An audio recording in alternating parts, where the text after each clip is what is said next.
This is Florida Matters. I'm Matthew Petty.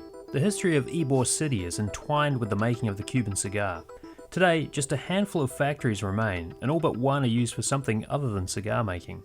But 100 years ago, at the height of the cigar industry, there were more than 200 factories. Historian Sarah McNamara says the industry powered the local economy and helped transform Tampa from what was a settlement of sweaty Confederates into a thriving city. On this episode, we'll talk with McNamara, an assistant professor of history at Texas A&M University, about her book Ybor City, Crucible of the Latina South, and the immigrant cigar factories that shaped the economy of Tampa. McNamara, whose family is from Ybor, explains how the factory workers created a unique labor movement, and she tells the story of Latinas who are leaders in the push for social and economic justice. But first, a note. This conversation was recorded prior to a shooting that took place on Ybor's 7th Avenue over the weekend. 2 people were killed and 16 others were injured. Sarah, welcome back to Florida Matters. Thank you. Thanks for having me, Matthew. So in this book you write, I'm quoting here, in Ybor City and Tampa, political networks and cultural identities connected the United States, Cuba, Puerto Rico, Central and South America, and Europe.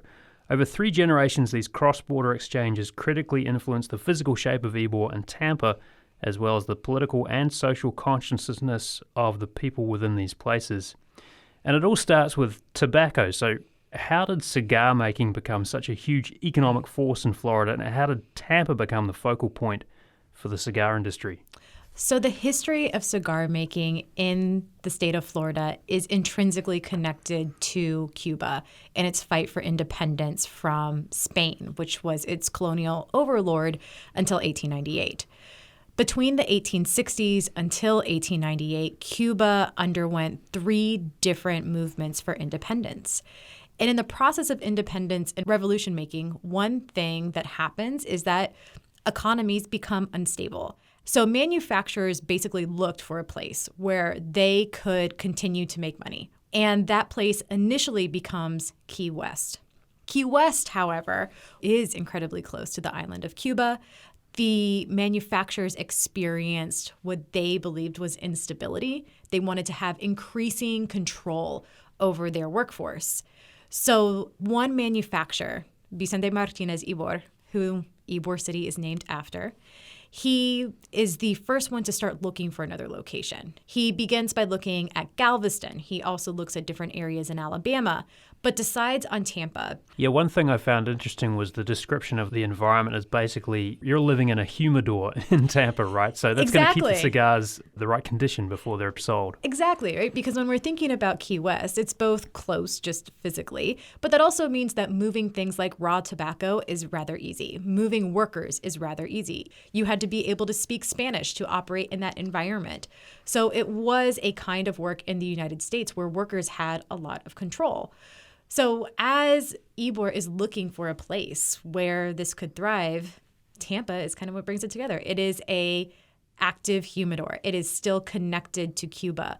The plant transportation system connects both with railway throughout the state of Florida and beyond it, and connects to the island of Cuba because it was and you're also, talking about Henry Plant. Yes, Henry B. Plant, right? Henry B. Plant had built an infrastructural system. So that was already there for him. Just a kind of stat here, you write in the book that Tampa went from a settlement of some 720 people in 1880 to a city of more than 15,000 by 1900. We kind of think of Florida as, obviously it's constantly growing state, but we think about the sort of big population growth we've seen in the last couple of years, and it's interesting reflecting on that and thinking about Tampa at the turn of last century, right? I mean, it's growth is something that kind of was happening then too in a pretty massive way. Exactly. And it completely remade the city of Tampa. The way that I describe it in the book is that it was a settlement of sweaty Confederates, that there weren't many people who were living in the city of Tampa. And within that period of time, there is a huge increase in the population, but the population that's here is also predominantly immigrant. And the majority are people from Cuba, and then those from Spain and Italy follow thereafter. And that's what creates Ybor City. So you have a really interesting environment. You have a place in the middle of the Jim Crow South. As the Jim Crow South is hardening Jim Crow laws, moving from black codes to Jim Crowism, you have an immigrant population with an unbelievable amount of economic power because the Tampa economy doesn't operate without them. And the important thing is that they know it. So they're willing to walk off the job. They're willing to sustain strikes for long periods of time. They're willing to go back to Cuba if they need to wait things out. And they see Tampa not only as a place to make money, but they see Tampa as a place where they can live the revolutionary ideas, where they can help support the Cuba that they want to see Cuba become from the United States in a way that they may be very vulnerable within on the island itself. So they do things like give 1 day week pay to support the revolution and the independence movement. They are in constant conversation with people who are in New York, right? The intellectual class. Mm-hmm. The intellectual class of Cuba goes to New York and some goes to Western Europe. So they're a part of the movement of a press. So they are generating these ideas. But there are revolutionary thinkers from socialists to communists to anarchists to anarcho-syndicalists, and they are driven by this immigrant population in Tampa. And what's surrounding it is a group of people who are seeking to sustain power, coming out of a Civil War-based environment and working to recreate something that was very similar to that through legal structures in the U.S. So it's quite the dramatic moment around the turn of the century. And then just another kind of indication that I thought was interesting of the economic power of Ybor City and the cigar industry is the fact that the city of Tampa basically forcibly amalgamated Ybor City because they wanted access to the resources so they could build up the rest of Tampa, essentially. No, absolutely. That was one of the documents that I went searching for a long period of time. And there's a copy of it at the Tampa Bay History Center here in downtown Tampa. The city of Tampa forcibly annexes Ybor City because they want to include the area in its tax base. They want access to that revenue. But prior to that happening, when I said that Ybor City was created as a place of control, Vicente Martinez Ybor, the manufacturer who the city gets its namesake from, he sees that the workers in Ybor are no more controlled here in Tampa than they were in Key West. And he seeks help from the Tampa Police Department, including vigilante activism from those who were working beyond that system, either through the KKK or through Citizens Committee channels. And he asked them to forcibly police Tampa. I wonder if you could talk a little bit about trade unions and the role that Louisa Moreno played in Ybor City and the cigar industry. Absolutely. So Louisa Moreno is one of my favorite stories or people who I happen to stumble upon. So Louisa Moreno, she is a labor activist from Guatemala. She was born into an elite family and she was educated in the United States. She spoke Spanish and English fluently. She goes on to Mexico City where she becomes involved in, the Frida Kahlo world. And she becomes a poet and then goes to New York City where she gets her first taste of labor activism. There she works as a seamstress and she is working there in Spanish Harlem and she organizes the first Latina union. And she is so talented that the American Federation of Labor, they need a woman organizer to come to Florida in the 1930s for a specific reason. By the 1930s, the Cuban cigar industry had begun to decline as a result of the Great Depression. And one thing that manufacturers did is that they fired en masse Latino artisans and they hired in their place Latino workers, some of whom were talented artisans as well, but manufacturers paid them about half the price for the same amount of work. And so all of a sudden, the primary people who were in unions were women. And they needed a woman to organize them. And Louisa Moreno is the answer to that question. Moreno comes to Tampa as a very young and green organizer. And the way that I talk about her in the book is it's really in Tampa where she learns how to be the organizer she wishes to be.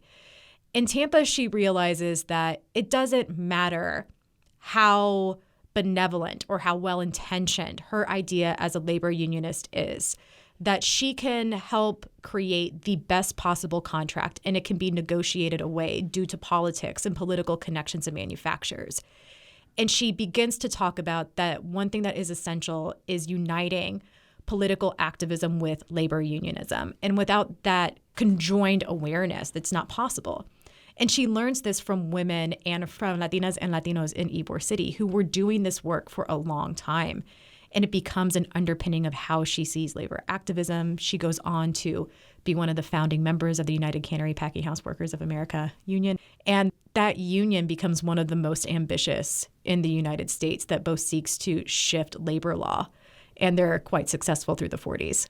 You talked a little bit about the Great Depression as being sort of like the death knell for the cigar industry in Tampa. But there's also automation, right? And it strikes me that there are some parallels with some of the kind of quandaries that some industries are facing today. Not just that, but also the role of unions and trying to get better working conditions for the folks who are doing the work. One great quotation that actually didn't make it in the book. I was looking through the CMIU records of the AFL at the University of Maryland. The special collections of the union is there. And there was this great quotation from the head of the CMIU that said, "Mechanization is like a boil on my back. I'll never be able to reach it, and it's too far gone." And that happened around the late 1930s. So it was already in the 1930s, which, if we're thinking about it, you could imagine that there'd be a world where it could turn around. But union organizers and manufacturers themselves are saying, this is too far gone at this point. The question now is, how do you create an equitable pay structure, and how do you get recognition for kinds of labor, and how do we maintain artisanship in the places where we can? The Great Depression changed both the ability to pay for artisan work as well as what people could afford to buy. The Great Depression made it difficult to purchase high-priced cigars. And following World War I, there was also an increasing popularity through the 1920s of cigarettes. Mm-hmm. So you have a product that is expensive, that isn't seen as fashionable, and there's a global economic crisis. And all of those things intersect to create a massive problem for the Cuban cigar industry by 1929 that really solidifies by 1931. You're listening to Florida Matters. We're talking with historian Sarah McNamara.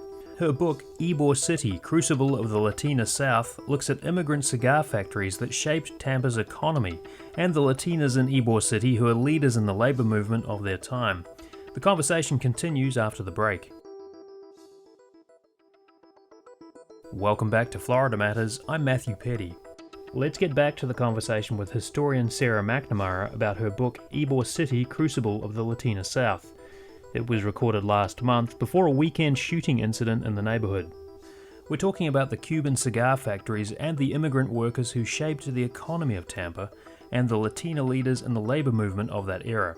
We also talk about her own family's deep connections to Ybor City and the future of a place that's right now being redefined with an influx of new people and redevelopment.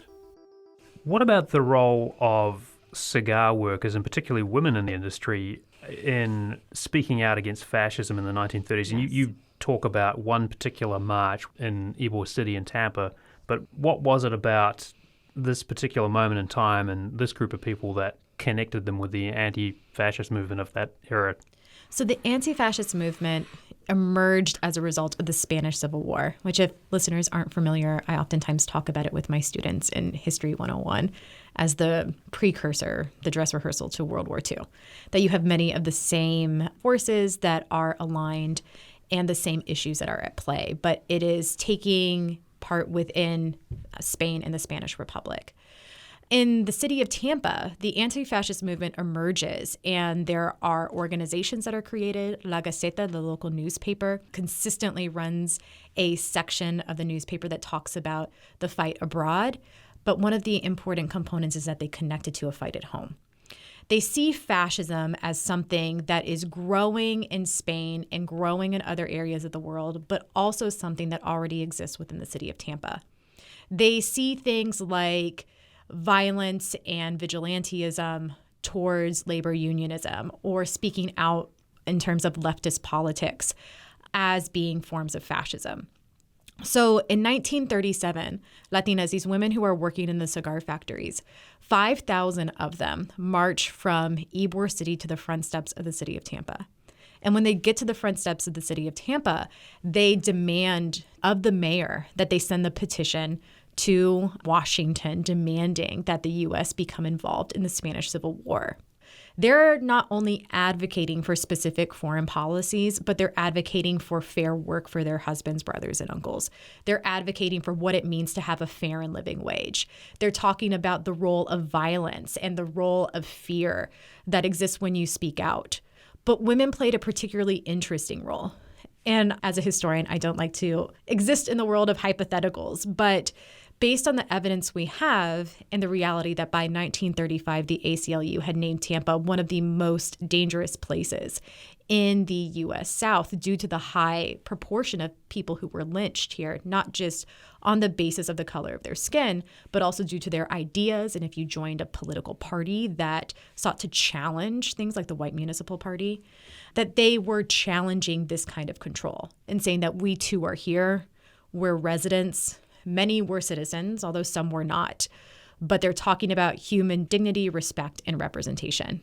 You mentioned La Gaceta, and that has a connection with another thing I wanted to ask you about. This is one of the aspects of life in the cigar industry that I found quite fascinating, and you highlight the role of the Lector, and they would sort of provide entertainment and news for the cigar factory. Can you just kind of explain what that is and why they were so important? The Lector was such an interesting institution. The Lector is an institution that exists in Cuban cigar factories on the island of Cuba as well.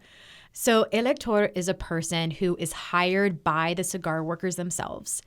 And so they're also paid by the cigar workers. And they would sit on this elevated platform on the main production floor, and they would read news from across the world. Oftentimes, they were people who were bi or multilingual. They could translate news to people, and they kept them informed of international movements as well as local news. And in doing that, it created a workforce that was unbelievably engaged and well-informed. So people spent their work day listening to this information. They would also select plays and novels that would be read. So you had a workforce that may have never gone to work beyond like third grade, if even that. But you had people who knew who Tolstoy was. You had people who knew great works of opera. You had people who were engaged in politics beyond their backyard, as well as those who were ardently aware of what was going on around them. So it was really a place where the Lector was the informer, but it was the people who applied those ideas and how they influenced those around them. And the founder of La Gaceta was a Lector himself, yes, right? Victoriano Mantega, yes. So the original family still owns La Gaceta here in the Tampa Bay area. I wanted to ask about politics, and when you write about the Henry Wallace campaign, the reception that he got from Ybor City residents, particularly during his presidential bid in 1948, what does that tell you about how political leaders in the United States were beginning to view Latino and Latina voters and their power at the ballot box? The 1946 Wallace campaign is incredibly important for those in Ybor City. Henry Wallace is the first presidential candidate to come to Ybor City and to go meet workers and to say, I can be your president too. And people in Ybor City are unbelievably receptive to that. When we look at the history of U.S. politics and think about the Henry Wallace campaign, many people think of him, right, as an aberration, as, you know, the leftist in the midst of this movement in the 1940s. But the Wallace campaign really connected people in Ybor City who had been members of the Communist Party, who had been members of the Socialist Party, as a way to enter U.S. politics in a form that they recognized. There were principles that Wallace discussed that resonated with them, from his ideas of anti-capitalism and regulation to the support of unionism. But at the end of the day, he's the one who came to the factories. And that's what made a huge difference. There were also younger Latinas and Latinos who worked for his campaign here in the Tampa area. And one of the things that's notable is Henry Wallace had a hell of a time visiting throughout the South. He was consistently had things like tomatoes lobbed at him. He was threatened outwardly. And in Tampa, there are hundreds of people who go to see him in downtown with an integrated audience, and they listen to him. There is no riot. There is no pushback. There was certainly people who, said, don't go to this, that he's a communist, especially those who were traditional power holders in Tampa. But he gets a significant portion of the vote here. He gets a higher proportion of the vote in the city of Tampa than he does if you're looking at a place like New York City. And he recognized the power of a Latino vote. He recognized that African Americans could be mobilized. And he preached openly about things like anti-Semitism. And that was something that was attractive to Latinos in Tampa and went on. By the 1950s, a descendant of Ybor is elected mayor, city of Tampa, Nick Nuccio. And from that point, the city of Tampa has only had one Republican elected mayor since that date. In 1955, Fidel Castro spends a month in Ybor City trying to drum up support for his cause, which is overthrowing the Batista regime in Cuba. But he was relatively unknown at the time, and he met with a pretty lukewarm reception in Ybor City. Why was that? There's one historian named Ada Ferrer, who I quote in the book, and she makes the point that one of our biggest mistakes when seeking to understand the Cuban Revolution is to see it through our presentist vision of Fidel Castro as the larger-than-life figure that he came to be. Fidel Castro is another person who is leading a revolution at the time, a compelling one. He's in Tampa after his imprisonment following the siege on the Moncada barracks, which is a very dramatic moment. That is a part of what he is preaching with the 26th of July movement as he's moving throughout Ybor City. And there were people who aligned with the 26th of July movement in the city of Tampa and were active in it. It did consistently have lower membership than other political movements. Those who were most ardently dedicated to it tended to be Cuban Americans who were in Tampa, who had immigrated more recently than the majority of those who came to Tampa between the 1880s and the 1920s. So it's a different population. Fidel Castro is kind of wandering throughout the community. He's trying to find himself. There's this moment where he runs a fundraiser and he can't find a place to hold it because none of the mutual aid societies will house him. But he gives a speech where he is in this room and TV crews are there and it's not completely packed as he expected. And he says all of these empty chairs are filled with the ghost of Jose Marti. And there are people who are really frustrated with the lack of political engagement this is getting. Victoriano Mantega, for example, from La Gaceta, is really railing the community, saying, you all need to come out. This is important. The way that he did with the movement for anti-fascism, but the reaction is different. There is the fear of anti-leftism and the power that things like the House Un-American Activities Committee had on the community. There's the reality of McCarthyism. But there's also the portion that the community had changed. We are about, depending on the family, 2 to 3 generations in by the time that we get to the 1950s. The original immigrant generation is still there, but the things that they care about are different. They're hoping that their kids will finish high school. They're hoping that their kids will get jobs. Some are hoping that they'll even go to college. The Cuban cigar industry that once allowed the community to be completely independent and powerful is different, so they have to find power in a different way. So that trend I spoke about earlier where people gave one-day week of pay for the independence movement, which they also did for the anti-fascist movement, they don't do for the revolution. Once Castro is successful in 1959, there's famously this parade through Tampa where 1,000 cars jam the street and they're riding and celebrating, and there's people in Tampa who remember it. But while the community supported the politics of it and saw themselves in stark contrast to refugees who went to Miami, they didn't care in the same way, by and large, as a community as a whole, the way that they cared about political movements prior. There's quite a lot in this book that has a direct connection to your family and your forebears. I wonder if you'd talk a little bit about what this book means to you personally. I was talking to a working group that I'm part of the other day, and I was like, I know that my job is to write books, but I wonder if I will ever write another book that has as much heart in it the way this one does, because it's unique to me in that way. My family is from Ybor City, specifically on my mom's side. And I grew up inundated with the culture of Ybor. I write in the book that my grandmother wanted to be sure that my sister and I knew and understood what it meant to be of and from Ybor City, and that it was a form of Latinidad that we carried with us, and we do. The last part of your book deals with urban renewal and what that means for Ybor City, for better or worse. What do you think the next chapter is for Ybor City? I think Ybor City's in the midst of massive redefinition right now. And I hope that it's also a moment that it remembers what it was. Ybor City has more development in the district than it ever has, or that I can ever remember it being. When I was a child, I kind of remembered Ybor City as being a kind of a crusty place where there wasn't much going on, and then it became a bar district and really active. And then nothing happened for a long time, and now a lot is. The important thing for us to remember about Ybor is that it's had many lives. There is the cigar industry version of Ybor City, and then by the 1960s, it becomes a place that is a Black community. Once historic Black communities in Tampa have been razed and people have been displaced, it becomes an area for affordable housing.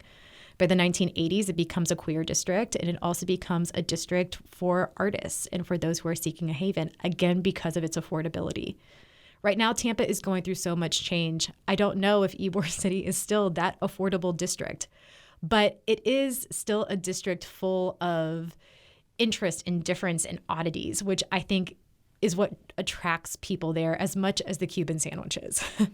That you can walk through Ybor City and see young people who are working to develop themselves as artists. You can walk through Ybor City and see an older family, right? A group of abuelitas who are going to dinner or lunch at the Columbia. You see tourists who want to learn about what it is. And increasingly, you're just seeing people going down there to hang out, which I think is exciting.